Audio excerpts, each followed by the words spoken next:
Hello friends, स्वागत है आपका शिक्षा क्लासेस पर। दोस्तों, हम लोगों की एनसीईआरटी सीरीज चल रही है, जिसमें आज का टॉपिक है हम लोगों का पृथ्वी के प्रमुख परिमंडल। पृथ्वी पर जो भी प्रमुख परिमंडल है उनके बारे में हम लोग आज पढ़ेंगे। चलिए समझ लेते हैं कौन कौन से परिमंडल। एक हमारा है स्थलमंडल। कौन सा है? स्थलमंडल। ठीक है, कौन सा मंडल? स्थलमंडल। स्थल मंडल इसे कहते हैं अंग्रेजी में लिथोस्फीयर। दूसरा हमारा कौन सा हो जाएगा? तो जलमंडल। कौन सा हो गया? जल मंडल। इसको बोलेंगे हाइड्रोस्फीयर। उसके बाद में हमारा हो जाएगा एक वायुमंडल। ठीक है, कौन सा? वायुमंडल। वायुमंडल इसको बोलेंगे एटमॉस्फेयर। तो इन तीनों के संक्रमण एरिया जो हमारा बना है ये वाला, इसको बोलते हैं हम जैव मंडल। बोलेंगे क्या? बोलेंगे जैव मंडल। कैसा एरिया? ये संक्रमण एरिया है। तीनों की स्थिति है जिसके अंदर स्थल मंडल, जल मंडल और वायुमंडल, एटमॉस्फेयर, हाइड्रोस्फीयर और लिथोस्फीयर, तीनों की स्थिति मतलब संक्रमण एरिया जो होता है उसे बोलते हैं जैव मंडल यानी कि बायोस्फीयर। यहाँ पर जीवों की विविधता अधिकतम मात्रा में होगी। जैव मंडल, यहाँ पे सब सर्वाधिक जीव यहीं पे पाए जाएंगे। ठीक है, तो चलिए अब देखते हैं हम लोग क्वेश्चन को।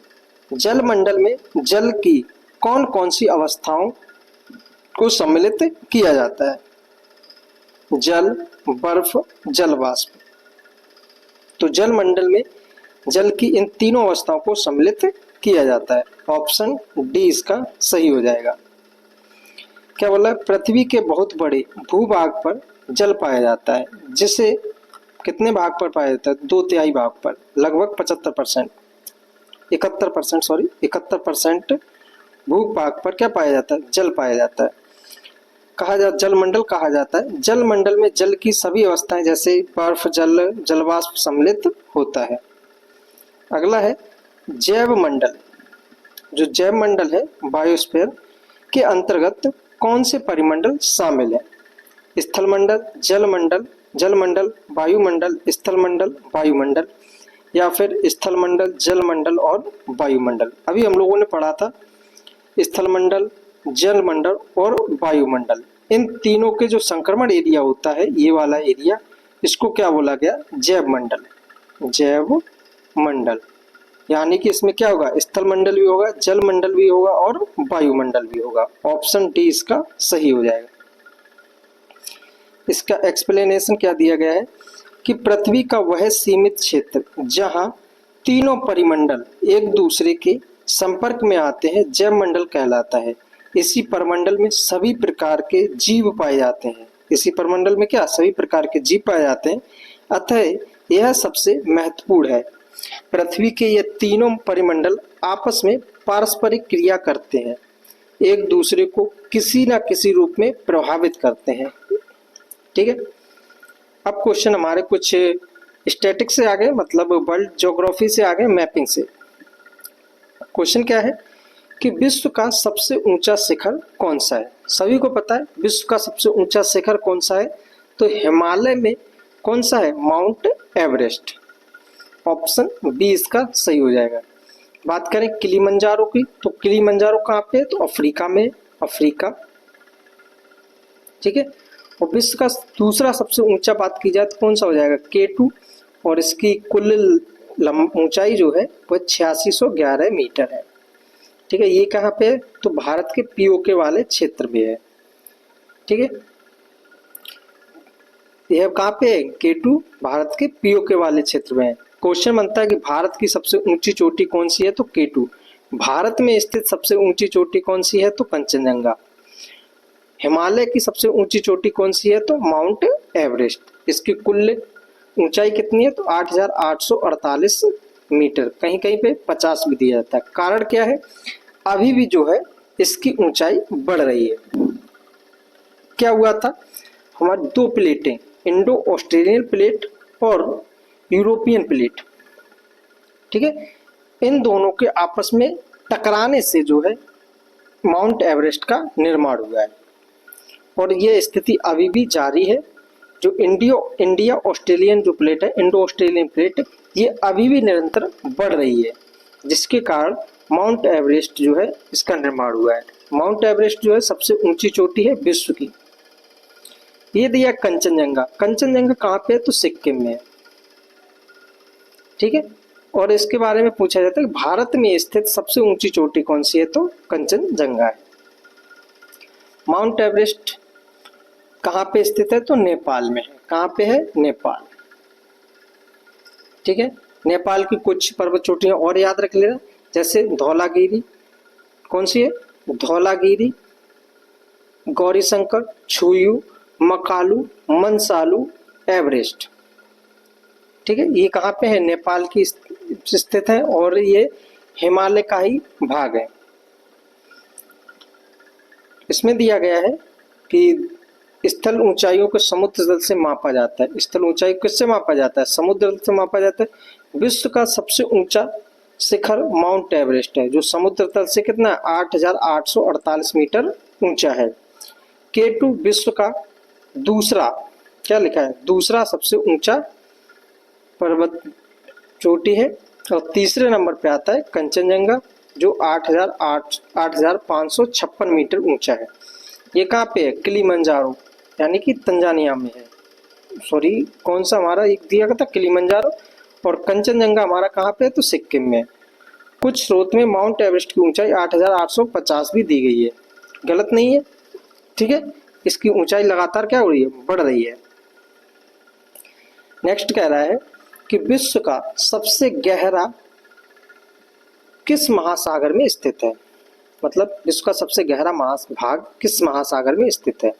प्रशांत महासागर, अटलांटिक महासागर, हिंद महासागर या फिर आर्कटिक महासागर।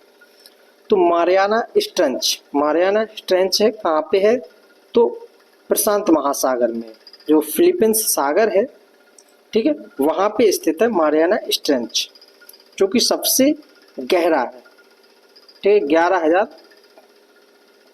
किलोमीटर के समथिंग है, 1100 किलोमीटर या 11,000 किलोमीटर गहरा है। कौन सा, मारियाना स्ट्रेंच। कहाँ पे है, तो प्रशांत महासागर में। यहाँ पे लिखा होगा, शायद यहाँ पे लिखा है 11,000 मीटर, इकाई दहाई सैकड़ा हजार 10,000, 11,022 मीटर जो है वो गहरा है। क्या है, विश्व का सबसे गहरा प्रशांत महासागर मैरियाना गर्त, मैरियाना स्ट्रेंच, जिसकी गहराई कितनी है, 11,022 मीटर है, ठीक है। कहाँ पे है, तो प्रशांत महासागर में। अगला क्वेश्चन देखते हैं। अगला क्वेश्चन क्या है, बोल रहा है कि निम्नलिखित में से पृथ्वी के महाद्वीपों का आकार के अनुसार सही क्रम में बताइए। तो सबसे बड़ा कौन सा है, एशिया, फिर अफ्रीका, फिर उत्तरी अमेरिका, फिर दक्षिणी अमेरिका। तो देख लेते हैं पहले कौन सा हो जाएगा हमारा, एशिया, अफ्रीका, उत्तर अमेरिका, दक्षिण अमेरिका, फिर अंटार्कटिका। उसके बाद में यूरोप, क्या हो जाएगा, यूरोप, फिर ऑस्ट्रेलिया, ठीक है। ये हमारे 7 महाद्वीप हैं। ऑप्शन सी इसका सही हो जाएगा। महाद्वीपीय विस्तार आप लोगों ने सुना होगा, वैगनर के द्वारा दिया गया था, ठीक है। इनके द्वारा महाद्वीपीय विस्थापन, मतलब महाद्वीप का विस्थापन हुआ था। और प्लेट टेक्टोनिक सिद्धांत भी आप लोगों ने पढ़ा होगा, हैरी हेस ने दिया है, ठीक है। यानी कि जब पृथ्वी के अंदर मेंटल जो होता है, मेंटल वाले एरिया में संवहन हुआ, ठीक है। ऊपर की चीजें नीचे आई, नीचे की चीजें ऊपर आई, मतलब तरल अवस्था में भरा हुआ है, आप लोगों को पता है। तो जब ऊपर से मतलब इस तरह से हलचल हुआ, तो वहां से हमारी प्लेटें जो है, मतलब एक प्लेट दूसरी प्लेट का खसकना स्टार्ट हुआ, ठीक है। मतलब डाइवर्जेंट हुआ, कन्वर्जेंट हुआ, ट्रांजैक्शन हुआ, इस प्रकार की प्लेटें चलायमान हुई, जिसके कारण जो है महाद्वीपों का विस्थापन हुआ, ठीक है। पहले भूभाग पर, पहले जब पृथ्वी थी तो इस पे एक भूभाग था, कौन सा था, पेंजिया, ठीक है। कौन सा भूभाग था, यहाँ पे समझ लेते हैं अच्छे से। हमारा पृथ्वी थी तो उस पे एक भूभाग था जिसका नाम था पेंजिया। क्या नाम था? पेंजिया। पेंजिया और उसके आसपास जो जल भरा हुआ था उसको कहते थे पैंथलासा। पैंथलासा। ठीक है। अब क्या हुआ? प्लेट टेक्टोनिक बताया नहीं, महाद्वीपीय विस्थापन हुआ। तो हमारे ये जो है भूभाग जो है, एक भूभाग दो भागों में बट गया। एक को बोला गया गोंडवाना, सॉरी नीचे वाले बोले, इसको बोला गया गोंडवाना, गोंडवाना, और एक को बोला गया अंगारा लैंड, अंगारा लैंड। ठीक है। और इसके बीच में एक सागर बन गया, उसको बोला गया तैथिस सागर। फिर से विस्थापन हुआ तो फिर अंगारा लैंड टूटा तो उसके अंदर क्या क्या निकला? यूएसए मतलब उत्तर America, North America, North America, Europe, Europe और एशिया का कुछ हिस्सा। उसके बाद में गोंडवाना जब टूटा तो इसमें क्या क्या बने हमारे?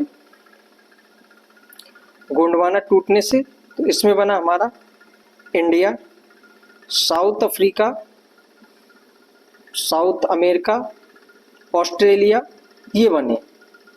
ठीक है। फिर उसके बाद में गोंडवाना लैंड कैसा था? भारत उत्तर की ओर ट्रेवल किया और हमारा यहाँ पे वेट कर रहा था यूरोपियन प्लेट और यहाँ पे था इंडो ऑस्ट्रेलियन प्लेट, बीच में पैंथलासा मतलब जो हमारा तैथिस सागर था। ये उत्तर की ओर ट्रेवल करते हुए गया और इससे जाके टकराया जाके, और टकराने से क्या हुआ? हमारे इस प्रकार से हिमालय का निर्माण हुआ। ठीक है। तो महाद्वीप कितने बने? 7 महाद्वीप बने और हमारे इसी प्रकार से पर्वत, पहाड़, चोटियां, इनका भी निर्माण हुआ। तो आई होप हम लोग इतना समझ चुके हैं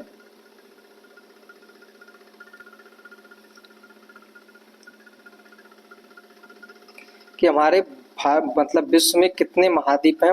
वर्ल्ड में, पृथ्वी पर 7 महाद्वीप हैं। ठीक है। कौन कौन से हैं? एशिया, अफ्रीका, उत्तर अमेरिका, दक्षिण अमेरिका और अंटार्कटिका। नेक्स्ट क्वेश्चन को देखते हैं। बोल रहा है कि एशिया तथा यूरोप को अलग करने वाली स्तरीय संरचना में शामिल है यूराल पर्वत, यूराल नदी, जूरा पर्वत। तो कौन कौन सा? यूराल पर्वत और यूराल नदी। ठीक है। ये जो है एशिया और यूरोप, इन दोनों के सीमा रेखा पर स्थित है। ऑप्शन सी इसका सही हो जाएगा, 1 और 2 सही है। ठीक है। और यूरोप और एशिया को दोनों को मिलाकर बात मतलब बोला जाता है यूरेशिया। यहाँ पे एक घास का मैदान है, वो भी काफी ज्यादा फेमस है, जिसका नाम है स्टेपिस, जिसे यूरेशिया में बोला जाता है, वो स्थित है। बात करें अगले क्वेश्चन की। इस क्वेश्चन में क्या कहा गया है? यूराल और एशिया एक ही भूभाग के रूप दिखाई पड़ते हैं। यूराल पर्वत और यूराल नदी के द्वारा एक दूसरे से अलग होते हैं और व्यवहारिक रूप में यूरोप, एशिया को तो अलग अलग महाद्वीप ही समझा जाता है। यूरोप और एशिया में संयुक्त रूप को क्या कहते हैं? यूरेशिया कहते हैं। क्वेश्चन का अगला है भाग क्या है हमारा? वह कौन सा महाद्वीप है जिससे होकर कर्क रेखा, मकर रेखा और विषुवत रेखा, तीनों रेखाएं गुजरती हैं? तो कौन सा ऐसा महाद्वीप है? तो हमारा कौन सा महाद्वीप है? अफ्रीका महाद्वीप है। चलिए इसको भी समझ लेते हैं हम लोग। कौन सा महाद्वीप है? तो अफ्रीका महाद्वीप है। वे कहाँ गया? और ये रहा हमारा। ठीक है। इस पे तीनों रेखाएं गुजरती हैं।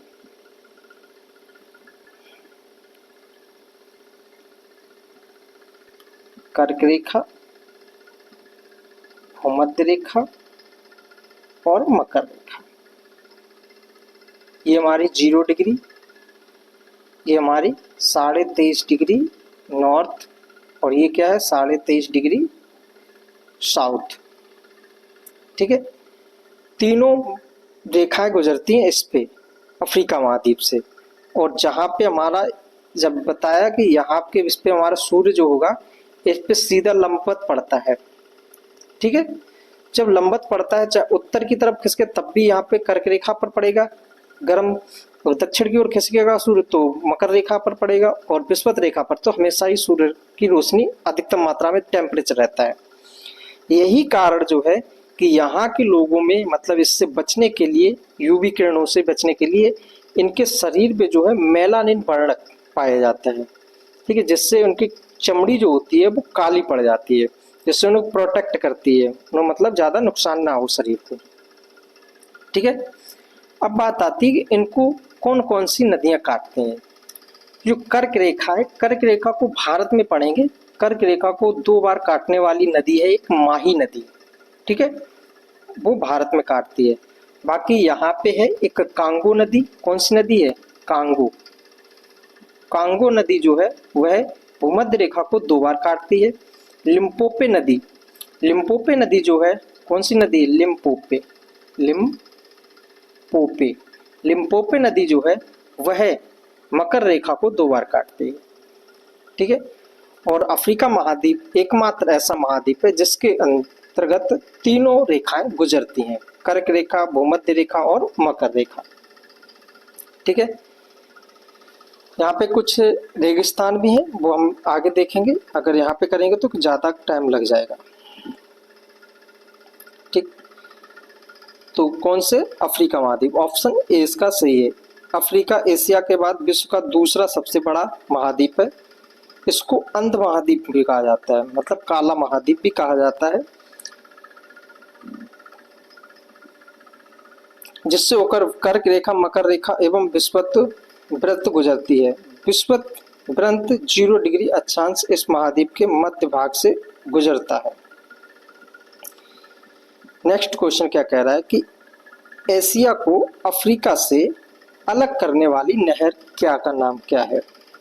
अब चलिए इसको भी समझ लेते हैं, इसका जैसे आंसर अगर पूछा जाए तो कौन सा हो जाएगा, सुएज नहर। अब यहाँ पे ही समझते हैं।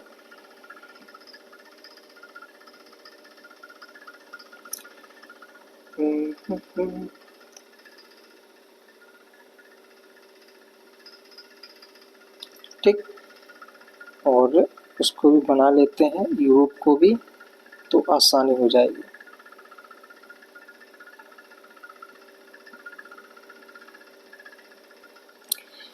अब कौन कौन सा अलग करता है, तो जो क्वेश्चन पूछा गया था वो हमारा पूछा गया था सुएज नहर के ऊपर। कौन सा, सुएज नहर। जो ये वाला हमारा क्या है, भूमध्य सागर, ये क्या है, भूमध्य सागर, भूमध्य सागर, ठीक है। ये हमारे यहाँ पे क्या है, सुएज नहर, सुएज नहर, ठीक। भूमध्य सागर और ये वाला कौन सा हमारा, लाल सागर, ये वाला लाल सागर, भूमध्य सागर और लाल सागर को जोड़ने वाला कौन सा है, सुएज नहर है, ठीक है। और यूरोप और अफ्रीका को अलग करने वाला भी क्या है हमारा, तो सुएज नहर है। एक और जल संधि यहाँ पे है, उसको बोलते हैं जिब्राल्टर जल संधि, जिब्राल्टर जल संधि, ठीक है। जो जिब्राल्टर जल संधि है इसको भूमध्य सागर की कुंजी कहते हैं, क्योंकि यहाँ से ही भूमध्य सागर में प्रवेश किया जा सकता है, और ये भी जो है यूरोप और अफ्रीका को अलग करती है, ठीक। नेक्स्ट इसके बाद में यहाँ पर क्या पे, यहाँ पे भी एक जल संधि है जिसका नाम है बाब अल मंदेब जल संधि, जो अदन की खाड़ी और लाल सागर को अलग करती है, मतलब जोड़ती है, सॉरी जोड़ने का काम करती है, ठीक है। तो इतना हमें अफ्रीका महाद्वीप के बारे में याद रखना है। यूरोप को और अफ्रीका को अलग करने वाली नहर कौन सी है, सुएज नहर। एक और संधि, जल संधि है जिब्राल्टर जल संधि, ठीक है। चलिए क्वेश्चन क्या था हम लोग का, हाँ उसके आगे चलते हैं। एशिया और अफ्रीका के अलग करने वाली नहर कौन सी है, सुएज नहर। ऑप्शन बी इसका सही था। मिस्र के सिनाई प्रायद्वीप में बनाई गई सुएज नहर विश्व की सबसे बड़ी कृत्रिम नहर है। यह नहर भूमध्य सागर को लाल सागर से जोड़ती है। इस नहर का कब बनाया गया, तो 1869 में बनाया गया, ठीक है। और 1869 के बाद में ही मतलब यहाँ पे क्रांति सी आ गई, और यूरोपीय कंपनियां जो है उनको फायदा हो गया। अफ्रीका का पहले घूम के आते थे, अब क्या डायरेक्ट यहाँ से आने लगे थे। ठीक है, ये लिखा है इस कारण यूरोप और एशिया के बीच की दूरी काफी कम हो गई थी। अगला बोल रहा है उत्तर अमेरिका और दक्षिण अमेरिका महाद्वीप किस देश में मिलते हैं। आइए इसको भी समझ लेते हैं हम लोग, उत्तर अमेरिका और दक्षिण अमेरिका को।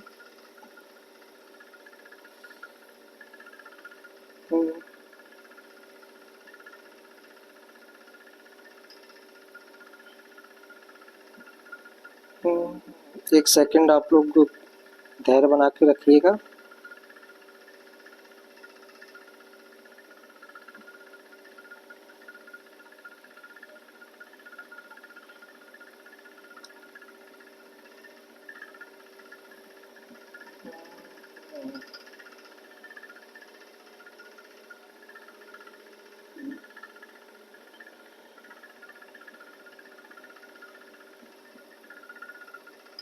ठीक है, अब ये हमारा बन गया उत्तर अमेरिका, नॉर्थ अमेरिका, ये बन गया हमारा साउथ अमेरिका।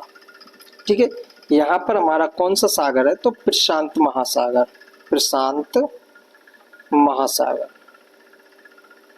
ठीक है, उत्तर में होगा तो उत्तर प्रशांत महासागर, दक्षिण में होगा तो दक्षिण महासागर। ये हमारा कौन सा हो गया, अटलांटिक, अटलांटिक महासागर, महासागर।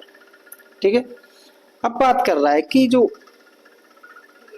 नॉर्थ अमेरिका और साउथ अमेरिका को अलग करने वाला कौन सा है, तो यहाँ पे एक नहर है, मतलब एक देश भी है, एक नहर भी निकाली गई, इसका नाम है पनामा नहर। कौन सी है, पनामा नहर। ठीक, ये हमारा जो है सेंट्रल अमेरिका का काम, मतलब सेंट्रल अमेरिका हमारा ये है। यहाँ पे कुछ देश रहते हैं, कौन कौन से हैं हमारे, होंडुरास है, अल सल्वाडोर है। ठीक है, इसको हम एक ट्रिक से, तो यहाँ पे हमारे कुछ देश हैं, उनको याद रख लेंगे, एक ट्रिक से याद रखेंगे, बिग हैन यानी कि बड़ी मुर्गी, बी से हो जाएगा हमारा बेलीज, जी से हो जाएगा ग्वाटेमाला, एच से हो जाएगा होंडुरास, ए से होगा अल सल्वाडोर, एन से होगा निकारागुआ।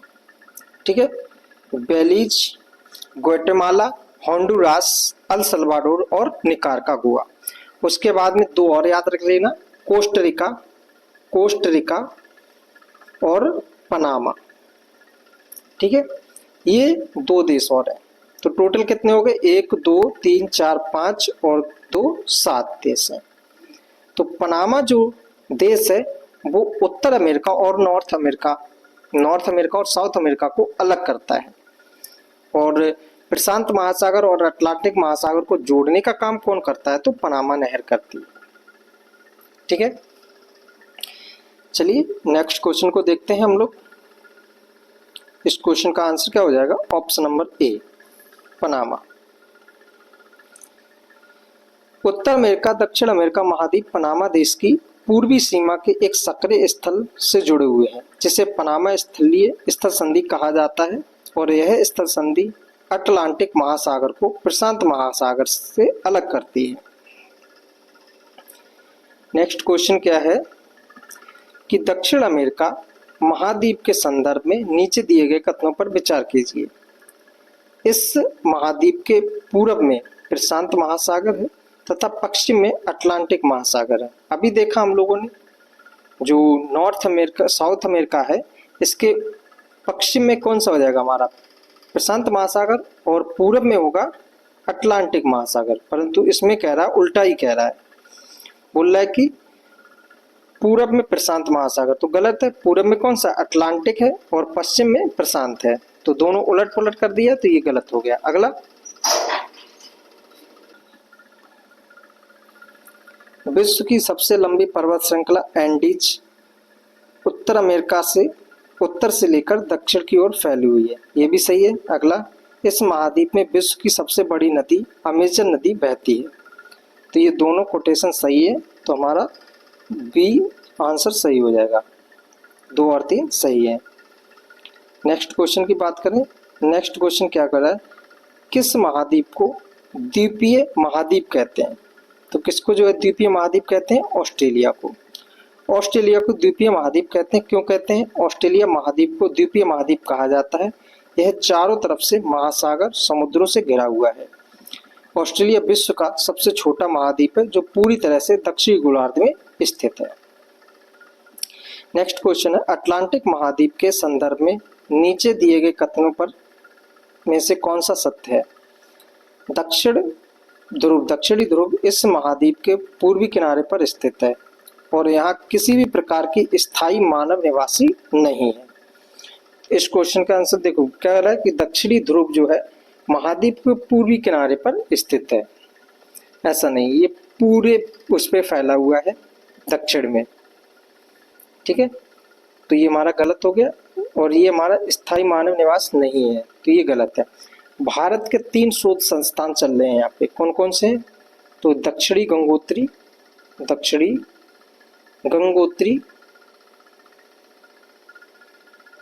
मैत्री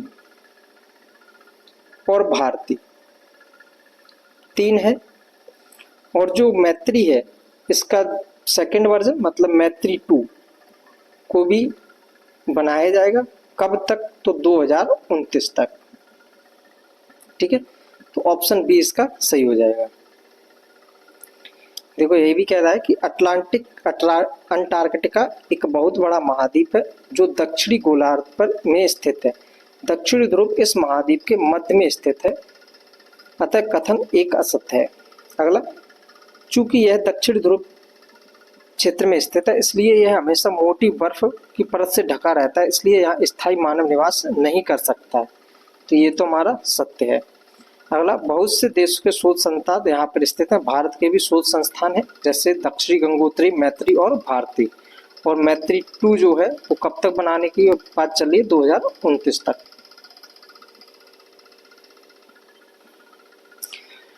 आकार के आधार पर महासागरों का सही क्रम कौन सा है? प्रशांत महासागर, हिंद महासागर, अटलांटिक, दक्षिणी महासागर और आर्कटिक महासागर। तो पहला कौन सा हो जाएगा हमारा? प्रशांत महासागर। दूसरा अटलांटिक महासागर। तीसरा हमारा हो जाएगा हिंद महासागर और चौथा होगा दक्षिणी महासागर। अंत में हो जाएगा आर्कटिक महासागर। ऑप्शन डी इसका सही हो जाएगा। बात करें अगले क्वेश्चन की, तो अगला क्वेश्चन क्या कह रहा है? नीचे दिए गए कथन किस महासागर से संबंधित है? यह महासागर पृथ्वी के 1/3 भाग पर फैला हुआ है, अर्थात इसका क्षेत्रफल सभी महाद्वीपों के कुल क्षेत्रफल से भी बड़ा है। यह अन्य महासागरों की अपेक्षा अधिक गहरा है। इस महासागर के एक ओर एशिया और ऑस्ट्रेलिया महाद्वीप है, वहीं दूसरी ओर उत्तर और दक्षिण अमेरिका महाद्वीप है। तो ये सब किसके बारे में बात करी जा रही है? प्रशांत महासागर के बारे में। ठीक है, ऑप्शन ए इसका सही है। नेक्स्ट क्वेश्चन क्या है कि अटलांटिक महासागर की तटरेखा पोताश्रय एवं पत्तनों के निर्माण के लिए आदर्श स्थिति रहती है। अटलांटिक महासागर की तटरेखा सीधी एवं चौड़ी है, तो इसका सही आंसर हो जाएगा ऑप्शन नंबर सी, मतलब आर गलत है और ए सही है। ठीक है, अटलांटिक महासागर विश्व का दूसरा सबसे बड़ा महासागर है। अटलांटिक महासागर की तटरेखा बहुत अधिक द्रुत मतलब कटी फटी है। यह अनियमित एवं द्रुत तटरेखा प्राकृतिक पोताश्रय एवं पत्तनों के लिए आदर्श स्थिति है। व्यापार की दृष्टि से यह सबसे व्यस्त महासागर है। नेक्स्ट क्वेश्चन क्या कह रहा है कि पृथ्वी के तापमान में वृद्धि को भूमंडलीय तापन कहते हैं। यह कार्बन डाइऑक्साइड की मात्रा में वृद्धि से होता है। तो इस क्वेश्चन का आंसर क्या होगा? ऑप्शन नंबर ए और आर दोनों सही है और आर ए की सही व्याख्या भी कर रहा है। पृथ्वी के तापमान में वृद्धि को भूमंडलीय तापन कहते हैं। सही है, यह भूमंडलीय तापन जो है कार्बन डाइऑक्साइड की मात्रा में वृद्धि से होता है। कार्बन डाइऑक्साइड वायु का एक महत्वपूर्ण घटक है। कार्बन डाइऑक्साइड की मात्रा पृथ्वी के द्रव के कारण पृथ्वी का तापमान वृद्धि हो रही है, यह भूमंडलीय तापन कहलाता है। वायुमंडल में पूछा जाए सर्वाधिक मात्रा में कौन सी गैस पाई जाती है, तो नाइट्रोजन। कितने परसेंट? 78%। दूसरे नंबर पे ऑक्सीजन कितने परसेंट? लगभग में 21%। ठीक है, तीसरे नंबर पे पाई जाती है आर्गन आर्गन, और चौथे नंबर पे पाई जाती है कार्बन डाइऑक्साइड। 0.03%। ठीक है, नीचे दिए गए युग्मों को सम्मिलित कीजिए। प्रशांत महासागर, अटलांटिक महासागर, हिंद महासागर, आर्कटिक महासागर। प्रशांत महासागर हमारा किस आकार का है ये बताना है। अटलांटिक महासागर एस के आकार का है।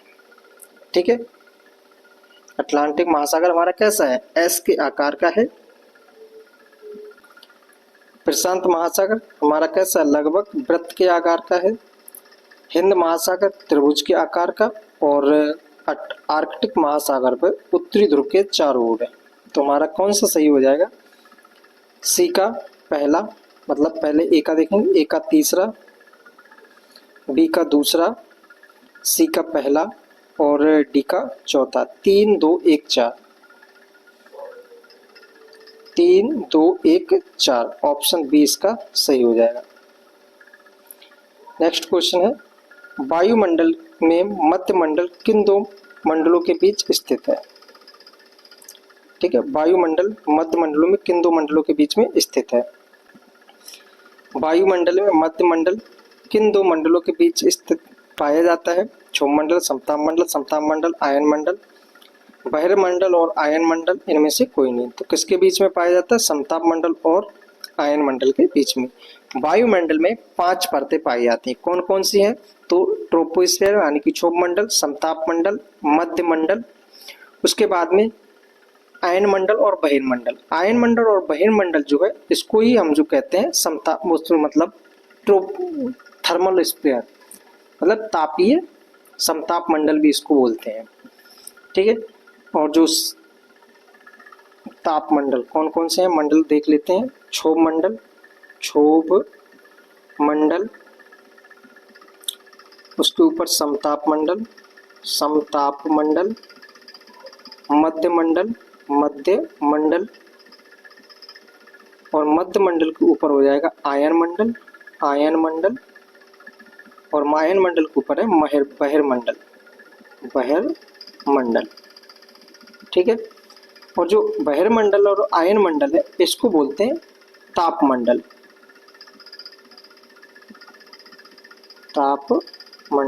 थर्मोस्फीयर,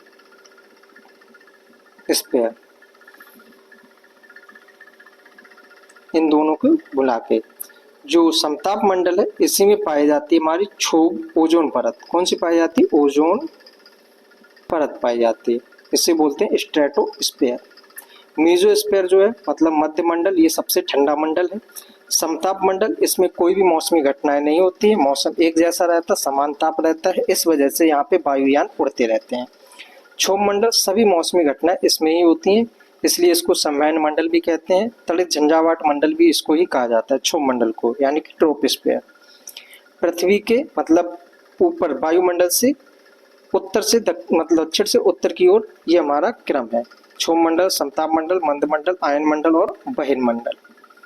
ठीक है, बात करें अगले क्वेश्चन की, तो अगला क्वेश्चन कह रहा है, नीचे दिए गए कथनों पर विचार कीजिए। वायुमंडल में उपस्थित नाइट्रोजन गैस सभी प्रकार के जीवधारियों के लिए वृद्धि सहायक होती है। ये सही है। कार्बन डाइऑक्साइड गैस पेड़ पौधों की वृद्धि में सहायक होती है, तो ये भी सही है। दोनों कथन सही है, ऑप्शन सी इसका सही हो जाएगा। ठीक, कार्बन डाइऑक्साइड जो है, जो फोटोसिंथेसिस की क्रिया होती है उसमें मतलब इसको ऑब्जर्व करता है, अवशोषण करता है और ऑक्सीजन का उत्पादन करता है। ठीक है, पेड़ पौधे।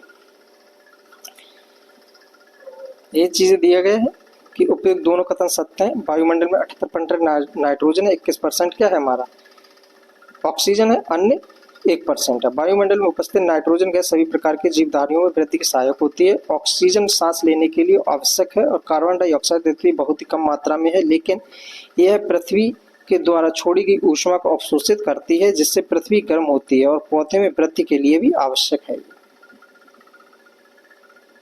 नेक्स्ट हम लोगों का टॉपिक क्या रहेगा, पृथ्वी के प्रमुख स्थल स्वरूप। इसको नेक्स्ट क्लास में कंप्लीट करेंगे। चलिए मिलते हैं नेक्स्ट वीडियो में। Thank you.